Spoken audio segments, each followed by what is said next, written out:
My great students, आज हम बात करेंगे इलेक्ट्रोस्टैटिक्स की।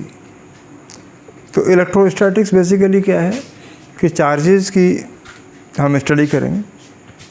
तो चार्जेस में क्या है, इलेक्ट्रोस्टैटिक का मतलब स्टेशनरी चार्जेस, जो चार्ज एक जगह पर रुके हुए हैं, जो चार्ज चल नहीं रहे हैं। तो स्टैटिक चार्जेस की हम स्टडी करेंगे। अब स्टैटिक चार्जेस और करंट में क्या फ़र्क है? करंट का मतलब चार्जेस बह रहे हैं। जैसे एक तालाब है, तालाब में पानी रुका हुआ है तो वो स्टैटिक है, और कहीं धारा के रूप में बह रहा है, जैसे जल धारा, दूध की धारा, सारे चार्जेस बह रहे हैं तो उसे बोलेंगे हम इलेक्ट्रिक करंट। तो आज हमारा फर्स्ट चैप्टर है इलेक्ट्रोस्टैटिक्स। तो मैंने इनको एपिसोड 1, एपिसोड 2 करके डाला हुआ है, तो आप लोग उसी हिसाब से स्टडी करते चले जाएंगे। ये धीरे धीरे मैं चैप्टर वाइज डाल दूंगा, और सारे न्यूमेरिकल्स वगैरह भी डाल दूंगा, क्वेश्चंस भी डाल दूंगा, और पूरा चैप्टर पढ़ें। और जब तक एक चैप्टर मजबूत न हो जाए तब तक आगे के चैप्टर पे ना जाएं। तो माय ग्रेट स्टूडेंट्स, इलेक्ट्रोस्टैटिक। तो इलेक्ट्रोस्टैटिक के बारे में बात करते हैं। जैसे हमारी बिजली गिरती है तो क्या होता है, बादलों के बीच में घर्षण होता है, बादलों से वहाँ इलेक्ट्रिसिटी गिरती है, इसे लाइटनिंग फ्लैशेस बोलते हैं कि भाई बिजली गिरी। इसी तरह सर्दियों के मौसम में स्वेटर वगैरह अगर आप उतारते हैं तो चिट चिट की आवाज़ आती है, उससे पता चलता है कि उसमें स्टैटिक चार्ज है। तो कुछ साइंटिस्ट ने इसके बारे में सोचा और उन्होंने डिफरेंट टाइप के एक्सपेरिमेंट किए। तो बेसिकली हम एक एक्सपेरिमेंट की बात करते हैं कि जब किसी सिल्क क्लॉथ को ग्लास की रॉड से रब करते हैं तो उसके अंदर क्या होता है, छोटे छोटे पेपर पार्टिकल्स को अपने अट्रैक्ट करने की कैपेसिटी आ जाती है। ऐसे ही सूखे बालों पर जब हम कंघी करते हैं तो उसके अंदर भी छोटे छोटे पेपर पार्टिकल्स को अट्रैक्ट करने की कैपेसिटी आ जाती है। यहीं से चार्ज का सिस्टम प्रोड्यूस हुआ। तो थोड़ा सा गहरा उतरते हैं। अगर देखा जाए तो जो एटम है वो इलेक्ट्रिकली न्यूट्रल है, यानी उस पर कोई चार्ज नहीं है। चार्ज क्यों नहीं है? कि चार्ज आपके 3 तरह के हैं। एक इलेक्ट्रॉन, एक प्रोटॉन, और एक एटम का ऐसा कण होता है, पार्टिकल होता है न्यूट्रॉन, जिस पर कोई चार्ज नहीं होता। इलेक्ट्रॉन कैसा है? नेगेटिव पार्टिकल है। प्रोटॉन कैसा है? पॉजिटिव है, प्लस है। न्यूट्रॉन पर कोई चार्ज नहीं। अगर किसी एटम की हम स्टडी करें और देखें तो एटम में सपोज हमने कोई सोडियम एटम ले लिया। सोडियम एटम में 11, 23, यानी इसमें 11 प्रोटॉन है और 11 इलेक्ट्रॉन है, यानी 11 पॉजिटिव है और 11 नेगेटिव है। तो क्या हो जाएगा? 0। तो एटम पे कोई चार्ज नहीं। लेकिन जब हम किसी चीज़ से एटम को रब करेंगे, यानी किन्हीं भी 2 चीज़ों को हम रब करेंगे, तो रब करने से क्या होगा कि इलेक्ट्रॉन्स हमेशा कहाँ होते हैं? इलेक्ट्रॉन्स हमेशा जो है एटम की सरफेस पे होते हैं। तो जैसे हम किसी बॉडी को रब करते हैं, जैसे एक हमारी ग्लास रॉड है और एक सिल्क क्लॉथ है।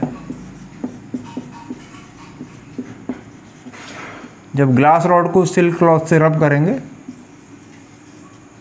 तो देखेंगे कि ग्लास रॉड के अंदर छोटे छोटे पार्टिकल्स को अपनी तरफ खींचने की क्षमता आ जाती है। ग्लास रॉड कैसी हो जाती है? पॉजिटिव। सिल्क कैसा हो जाता है? नेगेटिव।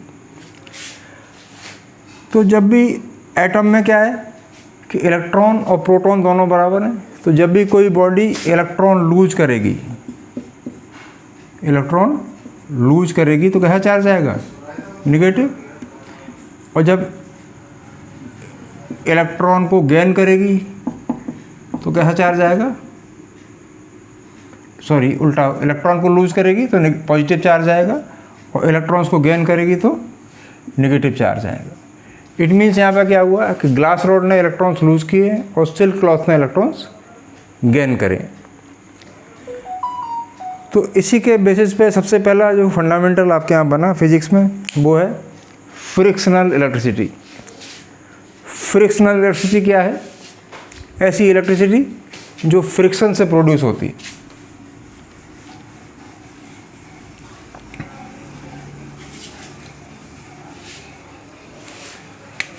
तो ये है frictional electricity.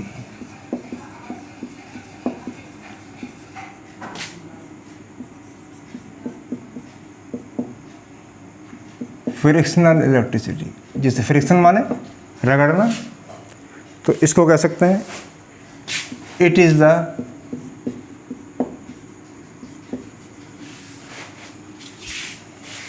The electricity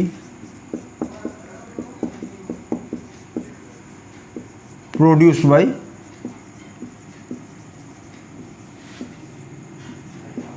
rubbing, यानी ऐसी इलेक्ट्रिसिटी जो रब करने से पैदा होती है। किन्हीं दो बॉडी को रब करेंगे तो एक बॉडी पॉजिटिव हो जाएगी, एक बॉडी नेगेटिव हो जाएगी, यानी एक बॉडी इलेक्ट्रॉन्स को छोड़ेगी और एक बॉडी इलेक्ट्रॉन्स को गेन करेगी। और when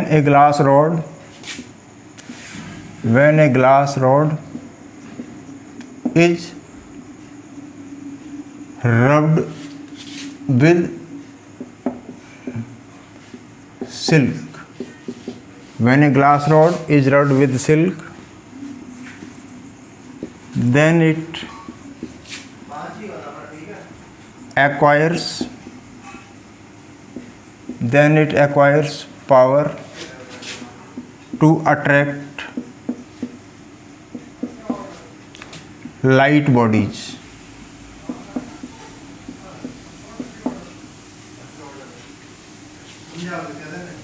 This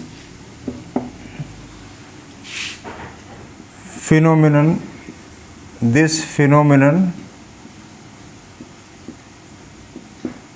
is known as frictional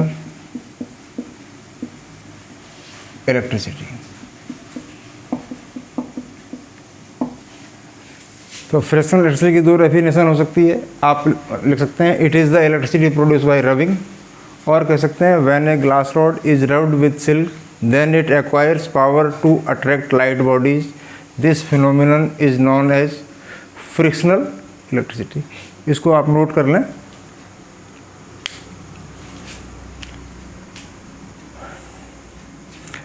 अब चलते हैं आगे।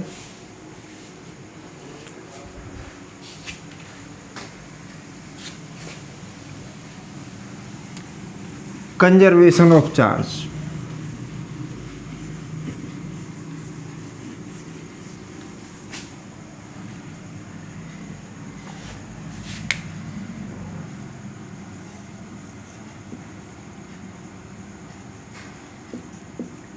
Conservation of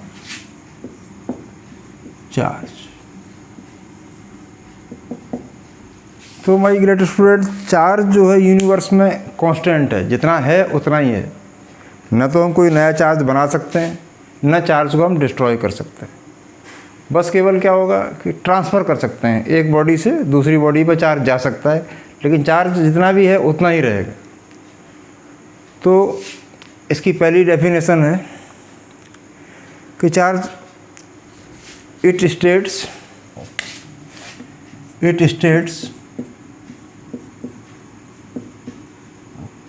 charge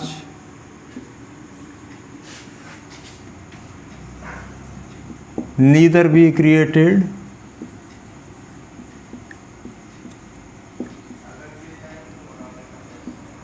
nor be destroyed.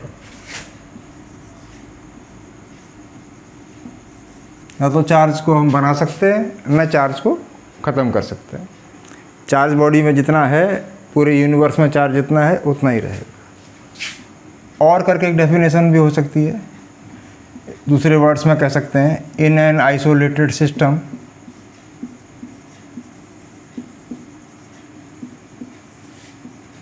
in an isolated system charges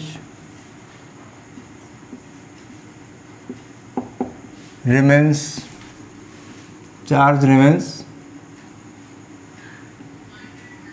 constant, charge स्थिर रहता है। Charge in an isolated system charge remains constant।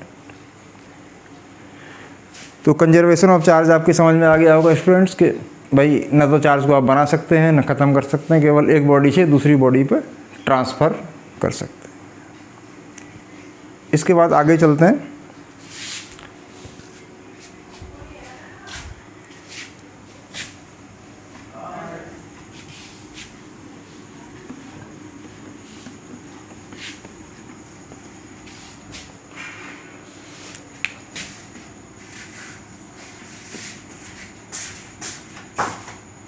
Quantization of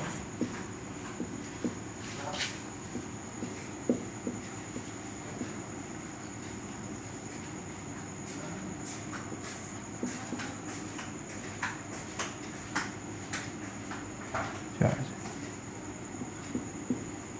देखो माय ग्रेट स्टूडेंट्स, सबसे छोटा चार्ज जो है वो कितना है?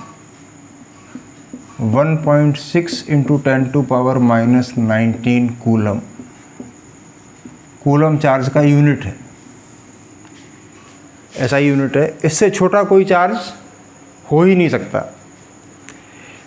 तो जब भी इलेक्ट्रॉन ट्रांसफ़र होगा तो या तो एक इलेक्ट्रॉन ट्रांसफ़र होगा, या 2 इलेक्ट्रॉन ट्रांसफ़र होंगे, या 3 इलेक्ट्रॉन ट्रांसफ़र होंगे, या 4 होंगे। ऐसा नहीं हो सकता कि 5.2 इलेक्ट्रॉन ट्रांसफ़र हो जाएं, या 6.4 इलेक्ट्रॉन ट्रांसफ़र हो जाएं, या 7.8 इलेक्ट्रॉन, यानी या तो 5 होंगे या 6, या 6 होंगे या 7, या 7 होंगे तो 8। कंप्लीट नंबर में होगा, पैकेट्स में होगा, क्योंकि इलेक्ट्रॉन को फर्दर डिवाइड नहीं करा जा सकता। हालांकि आजकल डिवाइड कर लिया गया है, उनको क्वार्क्स बोलते हैं, क्वार्क्स। तो उसमें आपको नहीं जानना है, केवल इतना ही जानना है कि इलेक्ट्रॉन जब भी ट्रांसफ़र होगा तो मिनिमम चार्ज ये पैकेट है 1.6 × 10⁻⁻। इसका ट्वाइस होगा, दुगना होगा, थ्राइस 3 गुना होगा, 4 टाइम्स 4 गुना होगा, 5 टाइम्स 5 गुना होगा। उससे कम फ्रैक्शंस में नहीं हो सकता, डेसिमल्स में नहीं हो सकता, पॉइंट्स में नहीं हो सकता। तो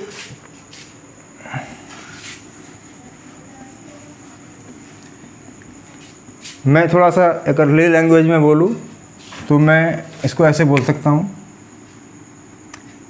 it states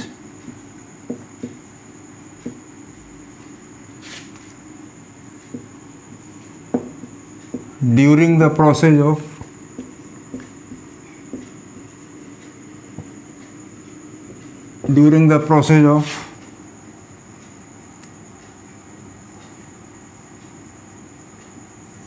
charge transfer, during the process of charge transfer,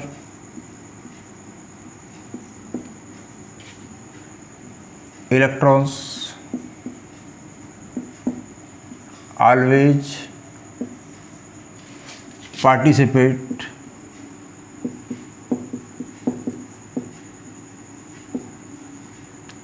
या तो 1 इलेक्ट्रॉन जाएगा, या 2 इलेक्ट्रॉन, या 3 electron, dash dash dash dash 4 electron up to Ne, small ne। तो Q = क्या है? Ne। Q = Ne plus minus Ne।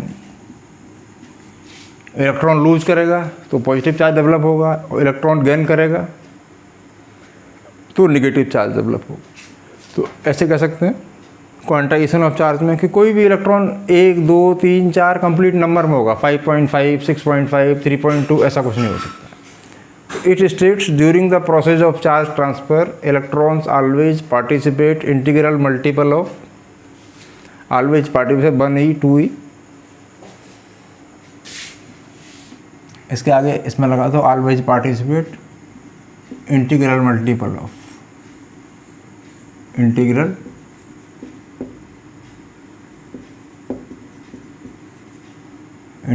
multiple of e 1e 2e 3e 4e up to n. ठीक है, तो आप समझ गए होंगे कि इलेक्ट्रॉन को जब भी ट्रांसफ़र होना है तो कंप्लीट जाएगा 5 7 8 5 6 7 8 9. ऐसा पॉसिबल नहीं है कि 9.2 3.4 कहीं ट्रांसफर, या तो 3 होगा या 4 होगा. It will be always in complete number.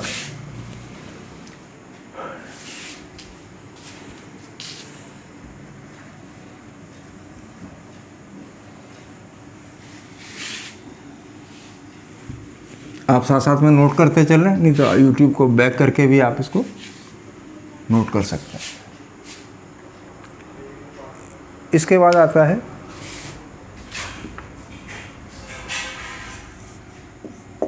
Linear charge density. Linear charge density क्या है? जैसे ये लाइन है, सपोज ये लाइन 4 सेंटीमीटर लंबी है. 1 2 3 4 1 2 3 4 और बाय ग्रेट स्टूडेंट्स मैंने इसको चार्ज दे दिया 4 coulomb.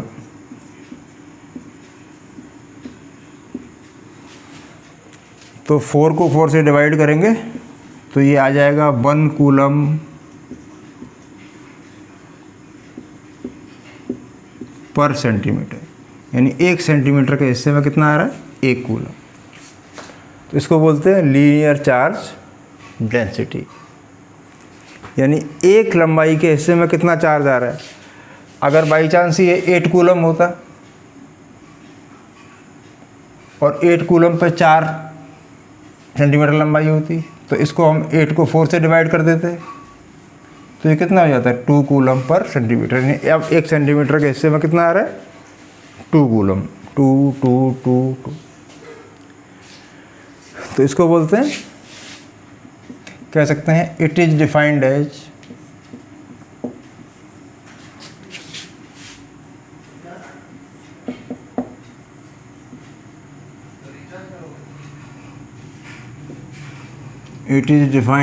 Charge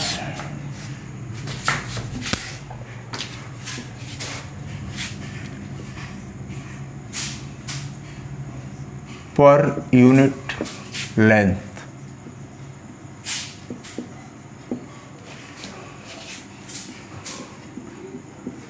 It is denoted by lambda. Lambda equal to dq by dl. तो लीनियर चार्ज डेंसिटी क्या है? It is defined as charge per unit length. It is denoted by lambda. Lambda equal to क्या है? D q by d l, यानी charge upon length. तो यहाँ तक आपको क्लियर होना चाहिए. अब इसको आप नोट कर लीजिए. मैं 2 मिनट रुक जाता हूँ.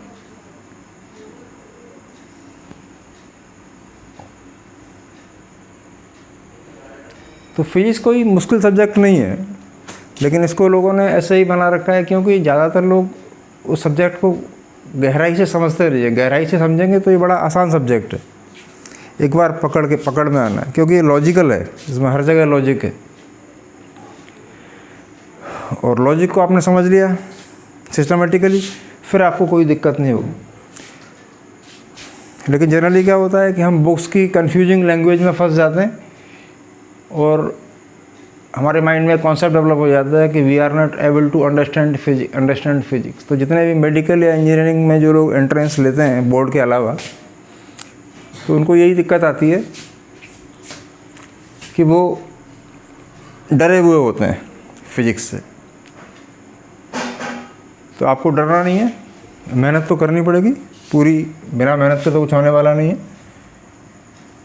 लेकिन मेहनत के साथ साथ थोड़ा सा लॉजिक कल ही सब्जेक्ट को समझना।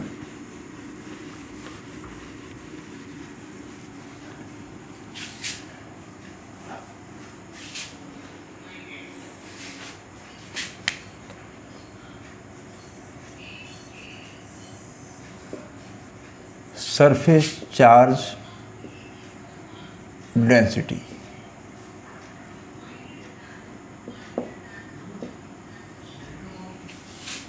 इसको इस तरह समझते हैं, जैसे कोई एरिया है, ये स्क्वायर है, ये 2 सेंटीमीटर, ये भी 2 सेंटीमीटर, तो एरिया कितना हो गया 2 × 2 यानी 4 centimetre square. 4 centimetre square means क्या हो गया 1 सेंटीमीटर के 4 टुकड़े हैं, तो 4 सेंटीमीटर स्क्वायर हो गया। और बेटा चार्ज दे दिया इसको हमने कितना 4 कूलम।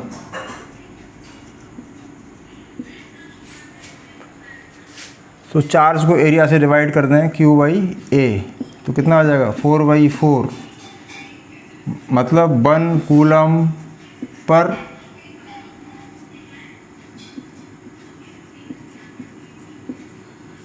सेंटीमीटर स्क्वायर, यानी एक खाने के हिस्से में कितना आएगा 1 कूलम। इसको क्या बोलेंगे surface charge density.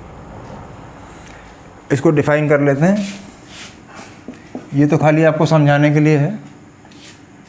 It is defined as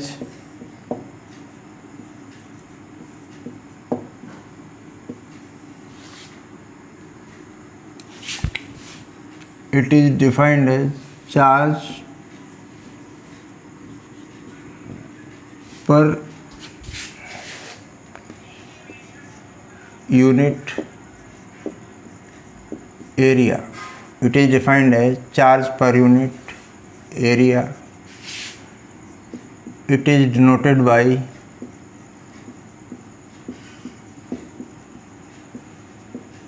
sigma. तो सिग्मा इक्वल टू क्या होता है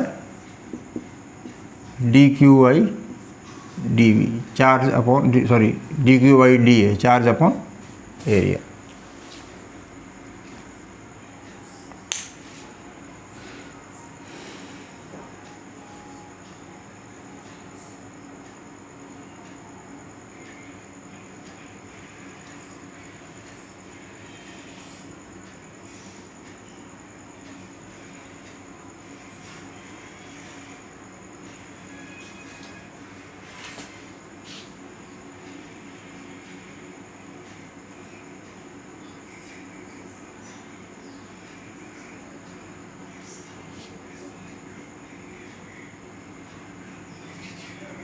Surface charge density, it is defined as charge per unit area. It is denoted by sigma.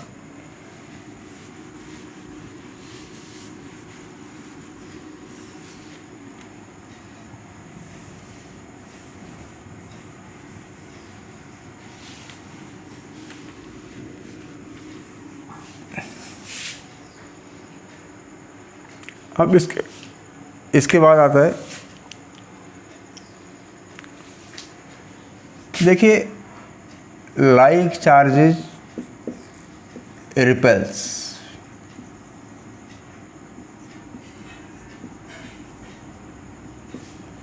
जैसे प्लस प्लस होगा तो ये दूर को भागेंगे, रिपल्सन होगा। दो चार्ज माइनस माइनस हैं तो ये दूर को भागेंगे, इनमें भी रिपल्सन होगा, भागेंगे दूर, रिपल्सन होगा। यहाँ पे भी रिपल्सन होगा। और प्लस और माइनस हैं तो इनके बीच में क्या होगा अट्रैक्शन।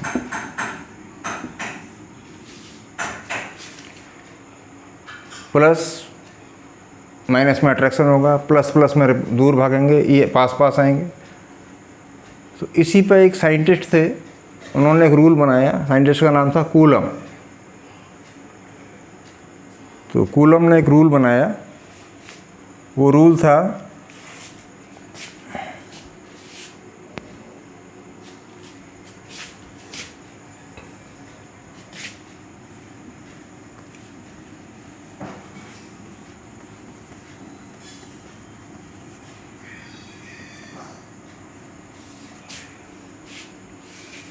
जैसे दो चार्जेज हैं Q1 और Q2, इनके बीच में डिस्टेंस है R। तो अगर ये प्लस प्लस होंगे तो रिपेल करेंगे, प्लस माइनस होंगे तो अट्रैक्ट करेंगे। तो उन्होंने बोला force is directly proportional to Q1 Q2।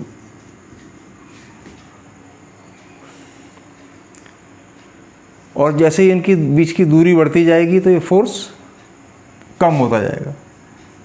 Force is inversely proportional to 1/r²। सीधी सी बात है, अगर Q1 Q2 पास में है तो फोर्स ज़्यादा होगा, दूर हट जाएंगे तो फोर्स कम होगा, और दूर हट जाएंगे तो फोर्स और कम होगा, और दूर हट जाएंगे तो फोर्स और कम होता चला जाएगा। तो force is directly proportional to product of charges and inversely proportional to square of distance between them. इसको आपने 11th में पढ़ा भी होगा, इसको इनवर्स स्क्वायर लॉ भी बोलते हैं। ग्रेविटेशन वगैरह में अगर आप इसको देखेंगे तो Coulomb's law,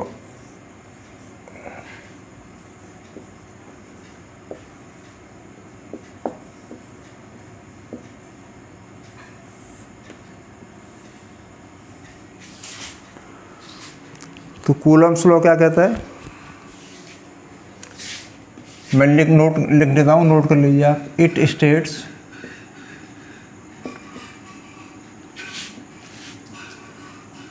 electrostatic force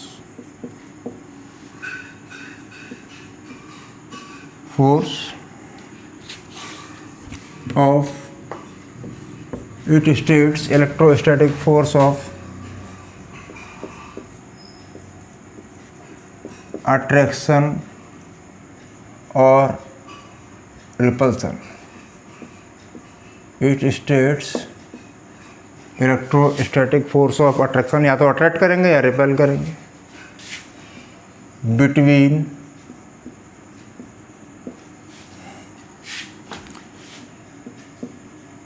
two point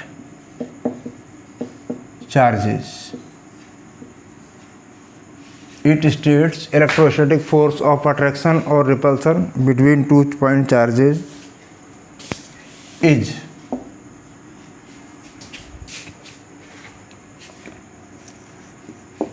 directly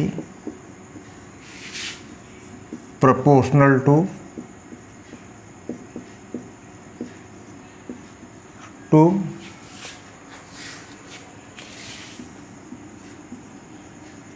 product of magnitude of charges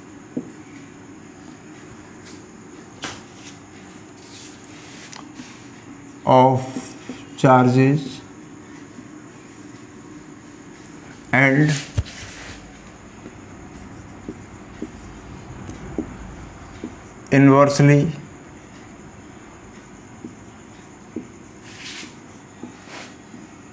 proportional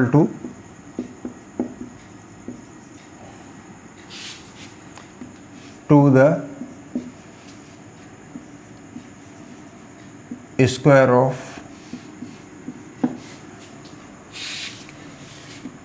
distance between them. It states electrostatic force of attraction or repulsion between 2 point charges is directly proportional to the product of magnitude of charges and inversely proportional to the square of distance between them. इन दोनों को मिलाएंगे, first और second को, तो from first and second क्या आ जाएगा, F proportional to Q1 Q2/r²। जब proportionality हटाएंगे तो कांस्टेंट लगाएंगे K Q1 Q2/r²। K की वैल्यू होती है 1/4πε0 Q1 Q2/r²।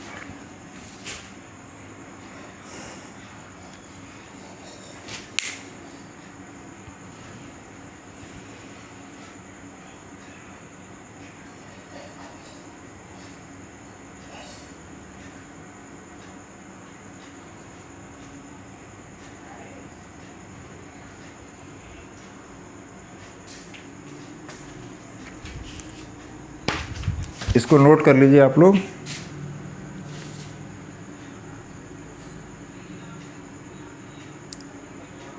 सर किधर?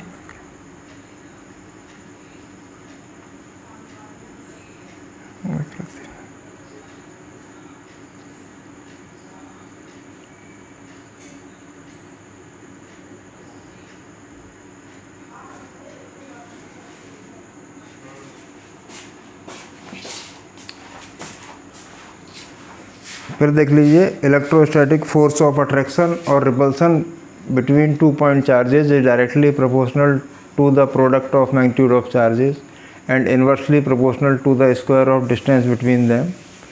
A proportional to q1 q2, A proportional to 1 by r square. First और सेकंड को मिलाया तो q1 q2 upon r square. Proportional को जब भी हटाते हैं तो कांस्टेंट लगाते हैं k q1 q2 upon r square. k की वैल्यू होती है 1 by 4 pi epsilon naught q1 q2 upon r square. अब देखो ये 1 बाई 4 पाई एप्सिलॉन नॉट क्या है?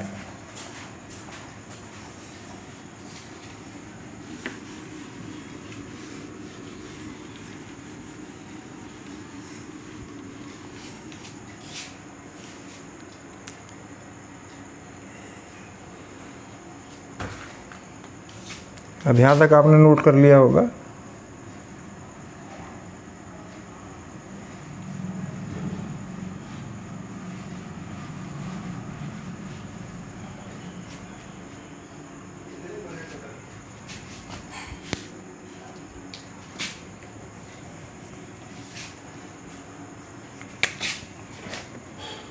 One by 4 pi epsilon not की वैल्यू होती है 9 इंटू 10⁹ एप्सिलॉन नॉट को बोलते हैं परमिटिविटी।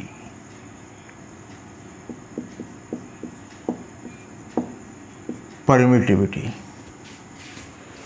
तो परमिटिविटी क्या है, इसको जानने से पहले थोड़ा समझ लीजिए। परमिटिविटी है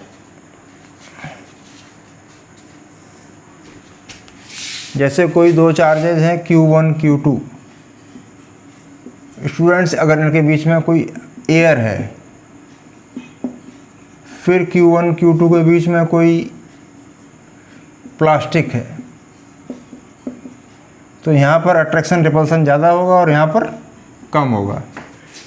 क्यों? पर यहाँ पर इफ़ेक्ट ज़्यादा होगा और यहाँ पर डाइलेक्ट्रिक मीडियम या कोई प्लास्टिक PVC लकड़ी मीडियम होगा, उसकी वजह से इफ़ेक्ट कम हो जाएगा, तो फोर्स भी कम हो जाएगा।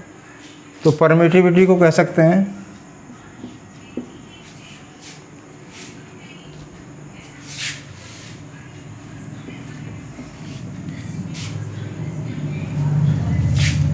it is the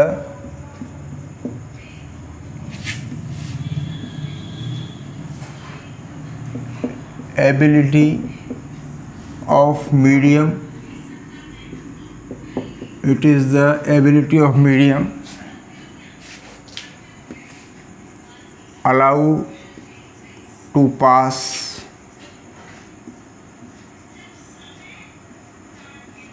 electric lines through it. It is the ability of medium allow to pass electric lines through it, यानी कितनी इलेक्ट्रिक लाइंस को वो अपने अंदर से पास करेगा।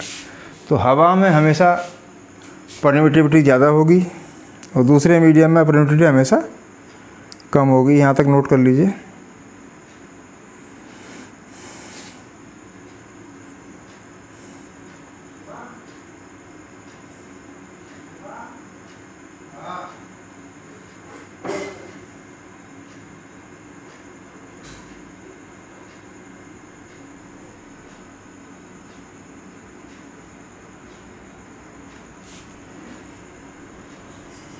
कि हो सकता है कि मेरी स्पीड ज़्यादा हो, अगर आपको स्पीड ज़्यादा लग रही है तो आप कमेंट सेक्शन में कमेंट करेंगे तो मैं उसको धीरे धीरे अपनी स्पीड को स्लो करूँगा, क्योंकि फर्स्ट वीडियो बनाया है।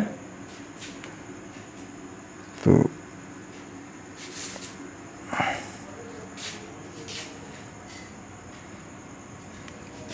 कि मैंने काफ़ी यूट्यूब पर देखा, स्टडी की, देखा जितने भी वीडियो हैं वो कंप्लीट चैप्टर्स के बहुत कम हैं। किसी ने 1 चैप्टर डाला हुआ है, किसी ने 2 डाले हुए हैं, तो बच्चों को ढूंढने में बड़ा। लेकिन मैं इसको सिस्टमेटिक ऑर्डर में बनाना चाहता हूँ, जितने भी चैप्टर हैं 1st, 2nd, 3rd, 4th, और उनकी मैंने नंबरिंग भी कर दी है, एपिसोड 1, एपिसोड 2, एपिसोड 3 करके। तो उस हिसाब से कुछ भी ढूंढ सकते हैं आप कभी भी। और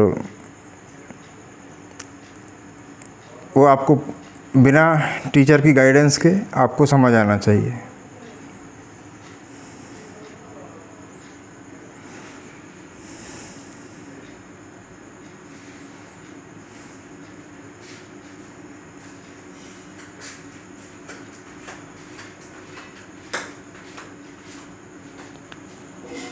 इसके बाद आता है आपका डाई इलेक्ट्रिक कांस्टेंट।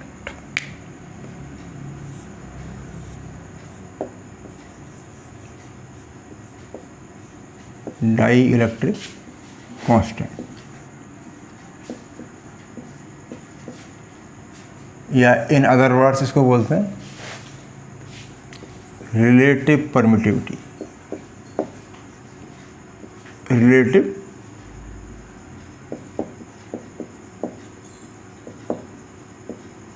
परमिटिविटी।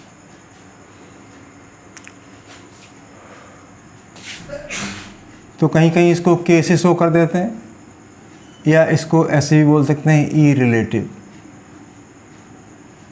तो हम कह सकते हैं it is defined as the ratio of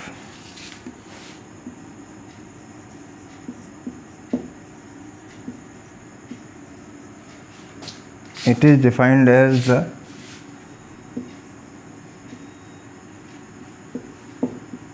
ratio of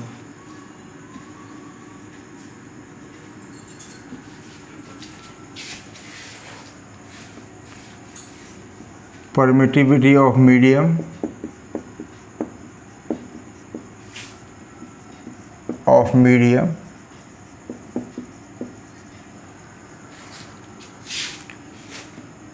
to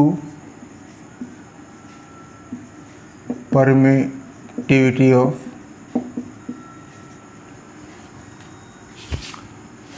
of free space. It is defined as the ratio of permittivity of medium to permittivity of free space, यानी K या कह दो ER equal to epsilon upon epsilon naught. Epsilon का मतलब ये medium है, epsilon not का मतलब इसमें कोई मीडियम नहीं है, वैक्यूम। तो सबसे ज़्यादा चार्जेस एंड फोर्स कब होता है? जब वो वैक्यूम में होते हैं। और सबसे कम फोर्स कब होता है? जब उनको वैक्यूम से हटा दिया जाता है। बीच में कोई मीडियम डाल देंगे तो उनका फोर्स भी पहले से कम हो जाएगा।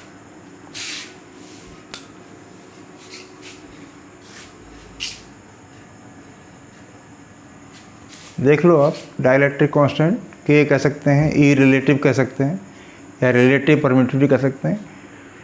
It is defined as the ratio of permittivity of medium to permittivity of free space.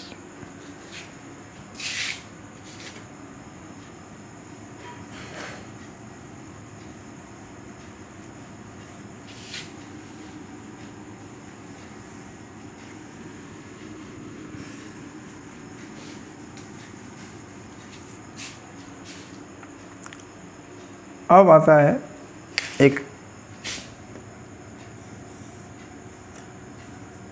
Coulomb's law in vector form. इसमें एनसीईआरटी में थोड़ा सा कंफ्यूजिंग डेरिवेशन दिया हुआ है, तो आपको ज़्यादा डरने की ज़रूरत नहीं है। इसका सीधा सा मतलब है कि 2 चार्जेस हैं, Q1 और Q2। इनके बीच डिस्टेंस R है, तो 1 2 को क्या करेगा? रिपेल करेगा,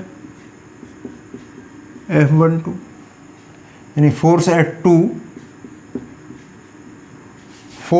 2 ड्यू टू 1, 2 की वजह से 1 पे कितना फोर्स है। ऐसे ही ये वाला इसको रिपेल करेगा, तो बोलेंगे F12, यानी फोर्स एट 1 ड्यू टू 2, पहले वाले पे कितना है। तो F12 equal to 1/4πε0 Q1 Q2 upon R21 square कह सकते हैं।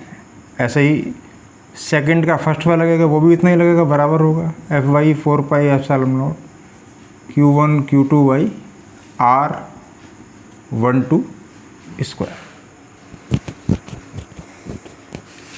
और इसको ऐसे भी लिख सकते हैं F12 equal to minus F21। देखो बेटा, नेट फोर्स तो जीरो रहेगा क्योंकि चार्ज अपनी जगह तो छोड़ नहीं रहा है, ये अपनी जगह पे है और ये अपनी जगह पे है। तो नेट फोर्स कितना है, जीरो। जितना फोर्स 1 से 2 पे लग रहा है उतना ही फोर्स 2 से 1 पे लग रहा है। तो इसको इतना ही समझना है, ज़्यादा इसकी डेप्थ में आपको नहीं जाना। डेप्थ में जाने से आपको कोई फ़ायदा नहीं होगा। और अगर किसी कोई डेप्थ में जाना चाहता है तो कमेंट सेक्शन में मुझे कमेंट करके बताएंगे, तो मैं उसको आपको स्पेशल उसका डेरिवेशन करा दूँगा। और कभी भी कोई डाउट होता है तो आप कमेंट बॉक्स में लिख के भेज सकते हैं। कोई चीज़ समझ में नहीं आ रही है, या क्लास की स्पीड ज़्यादा है, कम है, या कोई स्पेशल कुछ करना चाहते हैं, तो वो आप मुझे बता देंगे।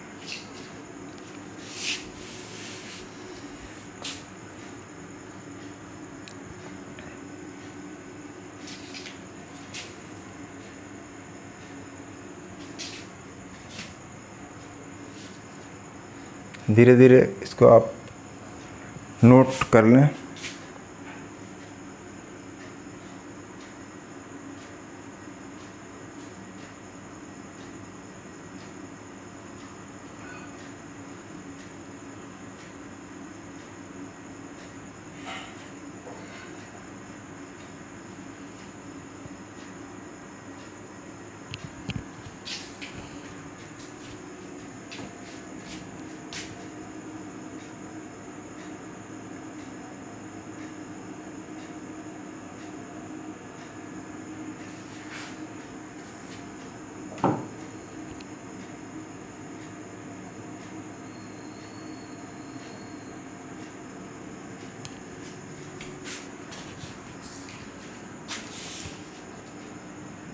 देख लीजिए, मैं साइड हो जाता हूँ।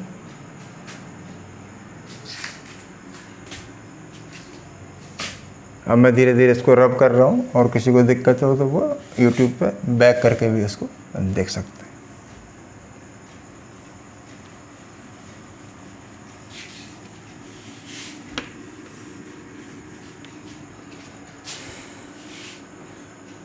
अगला टॉपिक है इलेक्ट्रिक फील्ड। जैसे फील्ड क्या होता है, फील्ड हम बोलते हैं खेत को बोलते हैं फील्ड, या किसी एरिया को हम फील्ड बोलते हैं कि भाई ये हमारा एरिया है। तो हमारा एक एरिया होता है, हम घर के आसपास होते हैं तो हमारा एरिया है, हम सोचते हैं यहाँ पे हमारा कोई क्या करेगा, क्योंकि उस क्षेत्र तक हमारा प्रभाव होता है। We have certain effect in that area कि this is our home, many peoples know us, that's why we are quite safe here. हमारा एरिया है, ठीक है ना।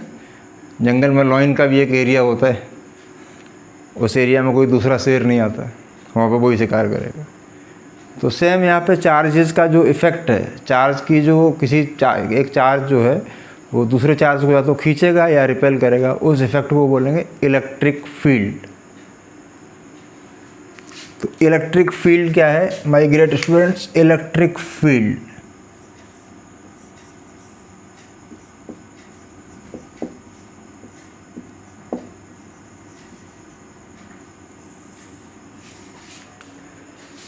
इलेक्ट्रिक फील्ड को हम कह सकते हैं it is the region or space, it is the region or space, it is the region or space around a charged body. It is the region or space around a charged body up to which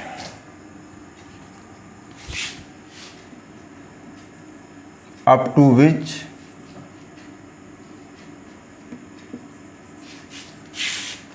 it can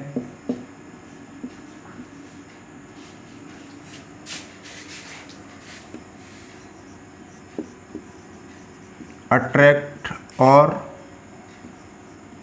repel other charged bodies.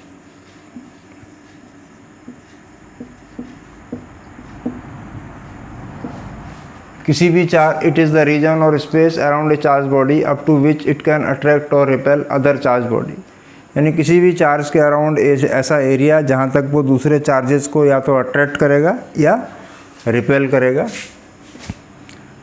Electric field होता है vector E, vector लगाते हैं क्योंकि इसका direction होता है vector F upon Q not.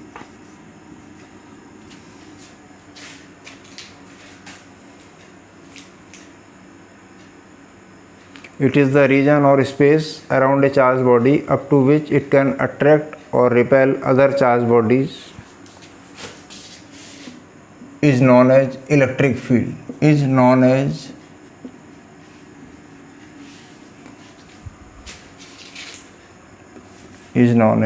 electric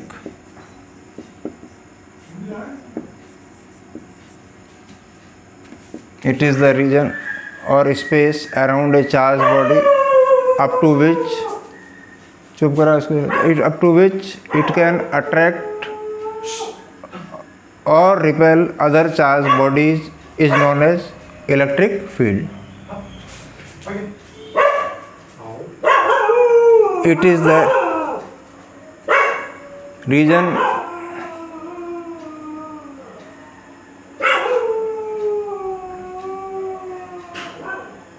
gate बंद कर दो।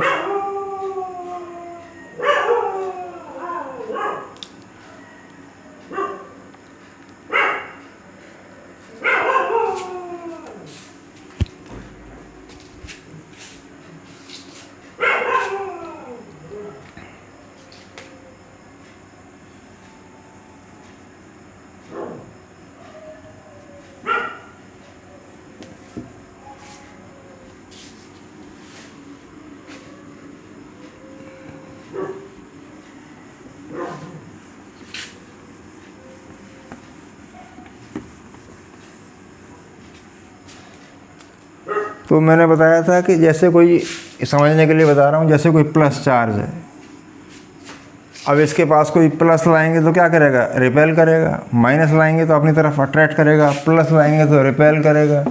माइनस लाएंगे तो ये अपनी तरफ अट्रैक्ट करेगा। तो ये इस चार्ज के अराउंड ऐसा एरिया है जहाँ तक ये दूसरे चार्जेस पे अपना असर डालेगा। This is called electric field.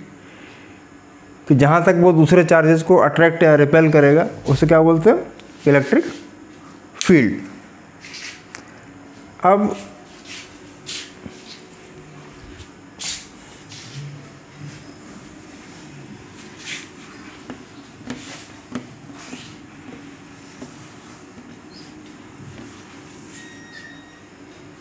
Electric field का एक डेरिवेशन है। तो एक होता है टेस्ट चार्ज। टेस्ट चार्ज क्या होता है, very small positive charge. Very small positive charge. Test charge जो होता है बहुत छोटा और पॉजिटिव चार्ज होता है। तो जैसे कोई बॉडी प्लस है और इसके पास प्लस टेस्ट चार्ज लाएंगे क्यू नॉट, तो कहाँ जाएगा, इधर की तरफ। तो हमें ये मालूम पड़ जाएगा कि इस बॉडी पे पॉजिटिव है। और कोई ये बॉडी है और इसके पास कोई test charge plus Q naught लाए और उसकी तरफ खींच के जा रहा है, इसका मतलब इस पर कैसा होगा, नेगेटिव। तो छोटा इसलिए होता है कि खाली इससे क्या करना है, हमें टेस्ट करना है कि दूसरी बॉडी पे चार्ज कैसा है। हमारा पर्पज़ ये है कि दूसरी बॉडी पे हम चार्ज चेक करें।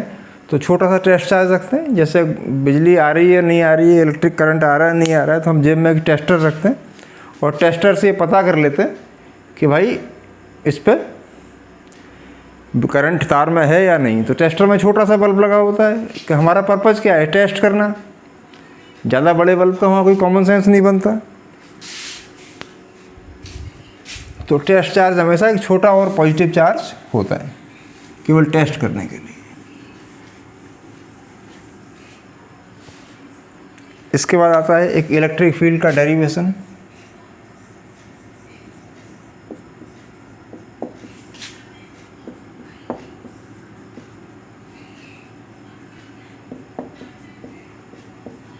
इलेक्ट्रिक फील्ड का डेरिवेशन क्या है, दो चार्जेज हैं Q और सपोज Q नॉट, और इनके बीच में दूरी कितनी है R, डिस्टेंस कितना है R। तो let us consider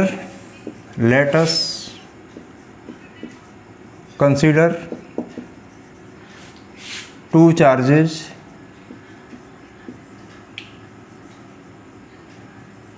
Q and Q naught R distance apart, R distance apart। दो चार्ज हैं Q और Q नॉट, जिनके बीच में कितना डिस्टेंस है R।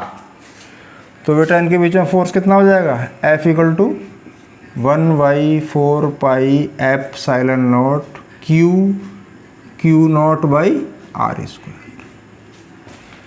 इलेक्ट्रिक फील्ड का फॉर्मूला क्या होता है, E equal to F/Q naught. Vector लगा दो क्योंकि वेक्टर क्वांटिटी है। तो F की वैल्यू क्या है हमारी, 1/4 pi epsilon naught Q naught by R square, और फिर Q नॉट नीचे आ गया, Q नॉट से Q नॉट कैंसिल। तो इलेक्ट्रिक फील्ड कितना हो गया, 1/4 pi epsilon naught Q upon R square.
अब आपने ये नोट कर लिया होगा, मैं समझता हूँ।